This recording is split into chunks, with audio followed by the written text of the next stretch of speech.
I'm a member and co-founder of the Exyzt collective, founded in 2003 by some architect and friends when we were students.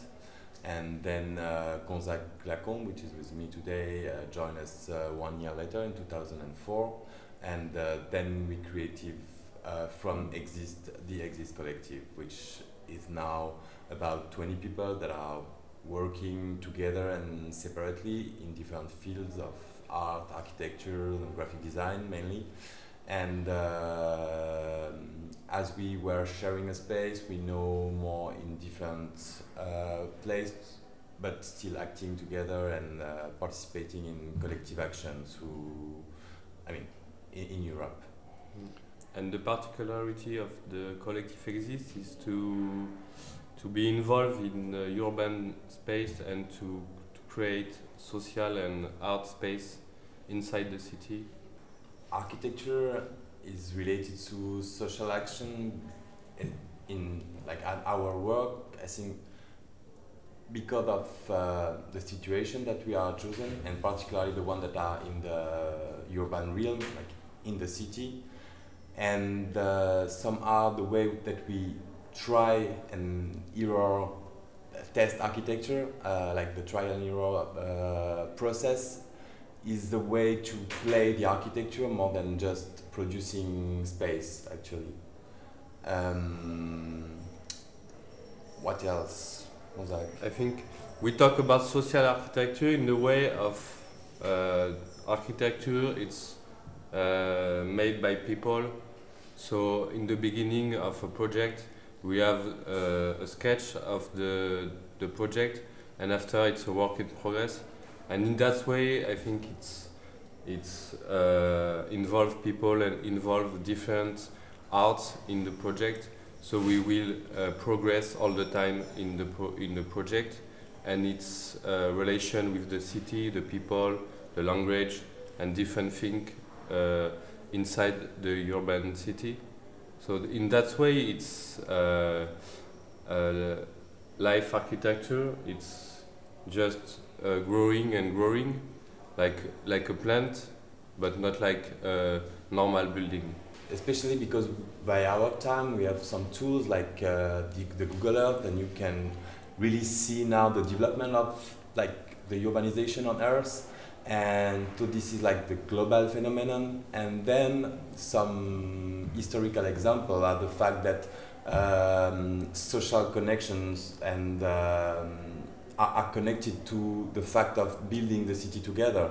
And we came also to this kind of historical example from the Middle Age, when they were just building with their neighbors, and so this was a kind of source of inspiration. And then there was also all this historical background, especially from Yona Friedman, but also from all the sociology school of Bourdieu, for example. So there is a lot of connection between different topics and subjects that came to the architecture, and that was a strong source of inspiration to try that and not just to write about that.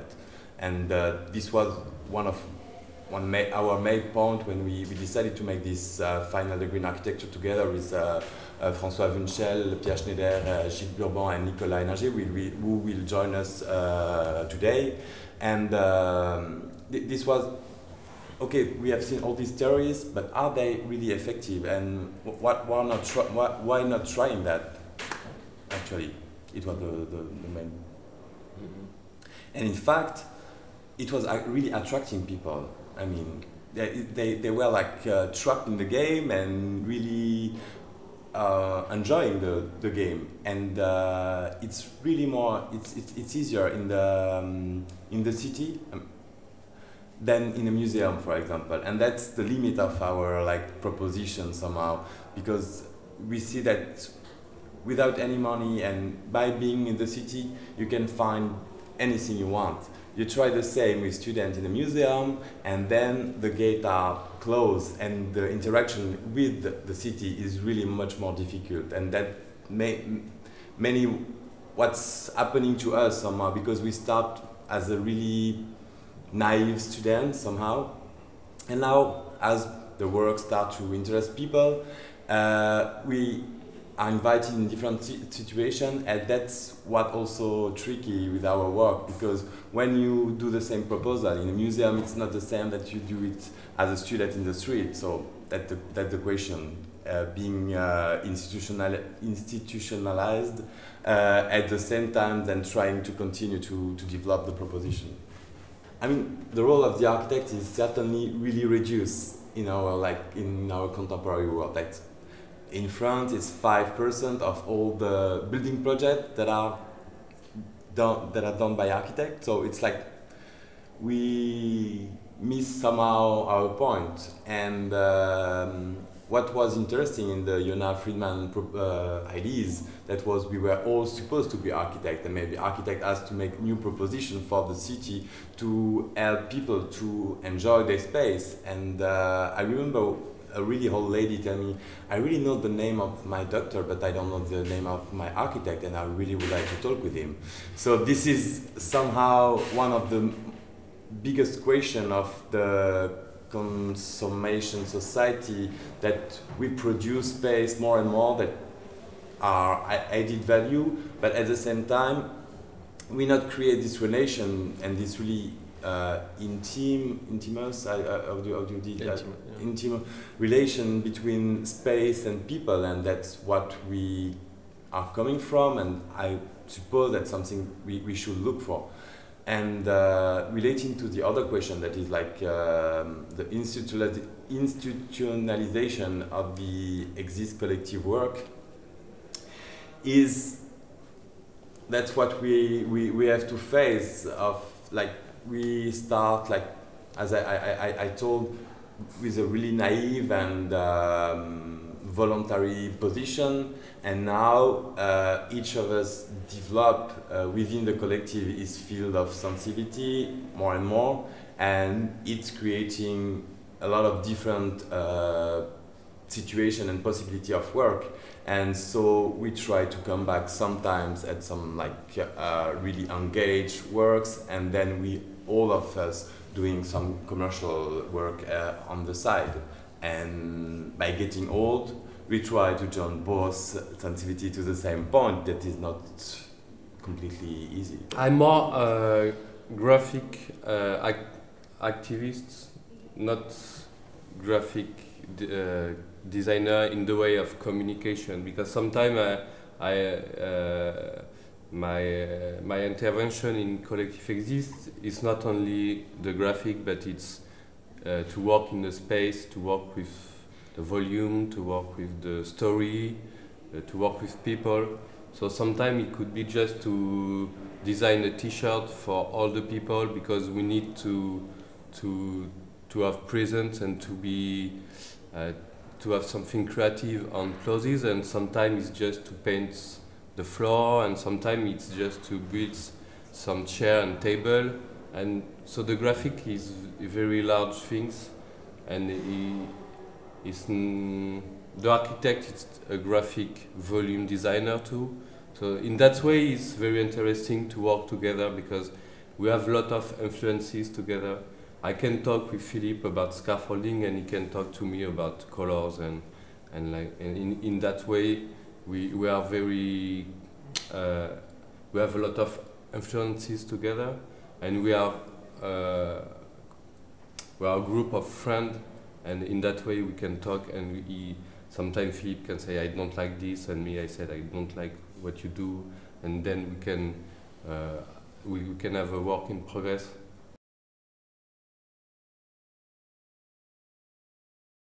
It will really depend on a lot of parameters that are not especially related to architecture. I mean, this architecture is like a language that just translates the global situation to space somehow. And so it depends. Our work could be really interesting in this Spring Arabic Revolution somehow, and less related to some social, I mean, hedge funds, investment. So it depends the point of view you're looking at. And I think people are looking for more interaction with others. They are looking for more interaction with their environment, with their habitation. And so that's why I feel comfortable with our proposition nowadays, and especially because we have seen that with the example of Yona Friedman, that these ideas came from a long age. They are like now 50 years old, and they are older than Yona Friedman as well. So, and we're still looking for this kind of idea. Most of the young people, and maybe like most of the people, have interest in these ideas. Then it's to see how we can change the political and the economical context to move with these ideas to something more concrete and global. But I think it's only a beginning from, you know, developing participation, changing the mode of fabrication of architecture that is really costly and heavy economically and also socially.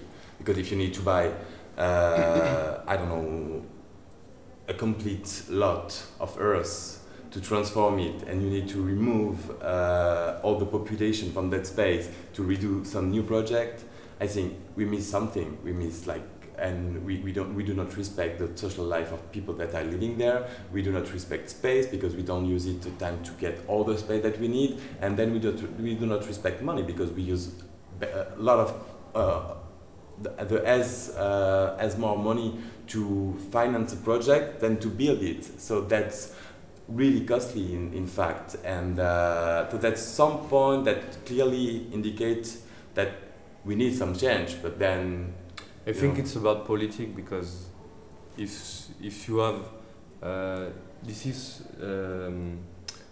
the politic decide where the money go, what we can do in the city.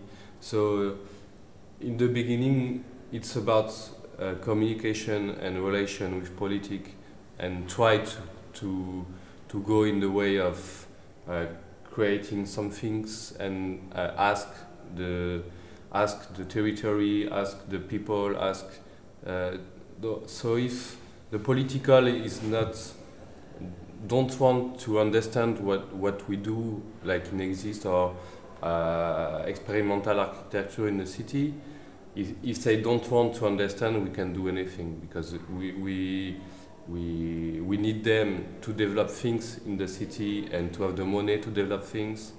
So in that way, I think the politics is very important, and you can understand here in Hungary if they don't want to develop cultural things.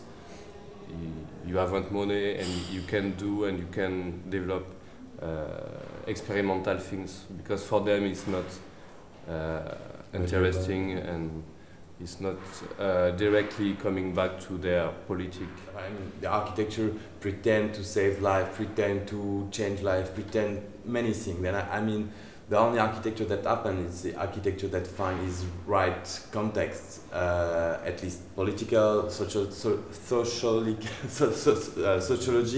and economical. And without this context, positive context, the architecture is not changing. So architecture is more relevant of the situation and can be somehow provocative, but it will only be a phenomenon of transformation and not the main factor of the action. Because if the occupation of the Tahrir Square was architecturally impressive because of the tents, this is what people have done that is impressive, and not the architectural result of this movement. So to me, that the responsibility comes from the comes from all of us. Like, because if we pretend to be in democracy, we have to change the tools to manipulate our space and our governance, and that's the key of the development. It was a personal shock shocked when I saw first time his work, because I was like finding someone that was like really sharing the same sensitivity. And I never learned about Yona Friedman at school. It's someone that I discovered like by my personal research, and then I start looking for his work and read more and more about his book. And related to the Exyzt collective work, what we really share with him is the ability to make evolutive projects. And as it's really difficult, and especially in a context like a museum here, the idea of all the tools that we are manipulating in space that are movable and transformable. So this is what interests me in relation to Yona Friedman, and for sure also all about his writing about the architecture of survival and all this great idea about furnitures to urban design. So it's not only an architect; it's a complete. It's a lot of different things in the same work.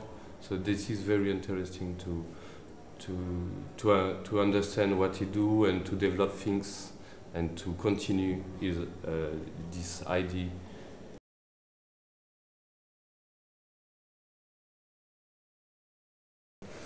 Actually, most of the works of Yona's are drawings. So the basic idea that we had for this show is just to create models from drawings, and that's the basics.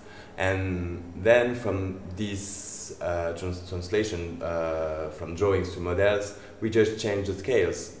So it can be 1.10 models, but it can be also 1.1. Sometimes we try the 1.10 to make the 1.1, but they are still models actually. And it also is about modeling Yona Friedman ideas and trying to play with these models. So we try to make these models coming from those drawings, interactive models. And then we just have like different scales of models, and we try to find the easiest way to build the models with the people. And that's the idea of the workshop. So because of the situation, we conceived the exhibition design as a big playground, and then there are several installations that are here to be developed within the workshop. This is really tricky. I think I don't know if we talk about urban space inside the museum. If the museum asks Exyzt to realize installation inside the museum like in Venice 5 years before, it's a little bit difficult because we need to live inside the installation, to eat, to have a life inside, and we haven't life here. We are working here every day, but it's not a community of people working and sleeping and drinking like in Meta Villa in Venice. So the idea of the Meta Villa, it was to have a part of life inside, and then we can create something inside the French pavilion institution. And here it could be that, but it's not that, because we are here in the days, we are workers, we are not living inside the space. So in that way I think we are more working for an exhibition of Yona Friedman, and we try to show and to be in the way of Yona, and to make a scaffolding installation with the relation with 3D, the ville spatiale and things like that, but it's not exactly what we do generally in urban space. That's also why Exyzt is only involved in this project as the workshop partner, and because of the position of Exyzt doing inhabitated installation. This is not an inhabitated installation. This is a workshop, and we try to make kind of open workshop to share ideas and knowledge. But as Gonzague said, this is not a place to live, and this is not in the cities. So this is a show, but not a complete existing experience in the spirit that we describe what we used to do. To me, there is 2 points. This really disagreement with the way the democracies are running out by power in place. This is one of the first point, because he has still keeping the same position regarding the way to manage a group of people and countries and democracy, in fact. So this is one of the points, because his ideas are really strongly connected to the social democracy, but also to this bottom-head collective development that are really nowadays processed, and also by all the connective and computer science that have been developed from this paradigm. And the other point is after 20 years of sad postmodernism, we're coming back with this super futurist and enthusiastic megastructure that was like really the time of the conquest of the moon and the end of the I mean the hippie time somehow. And I mean, we as young people, we're more interested in some joyful and powerful development than in a really sad and this postmodernism that is probably too sad and too dark, and we need some fresh air and that's probably one of the reasons. And otherwise, there are also this technological development that make these things possible, and especially by the development of social networks that are really related to his critical group size, and for example, so there is more and more ideas that come feasible by the people and for the people. So that's probably also the reason of the real interest in Yona Friedman ideas.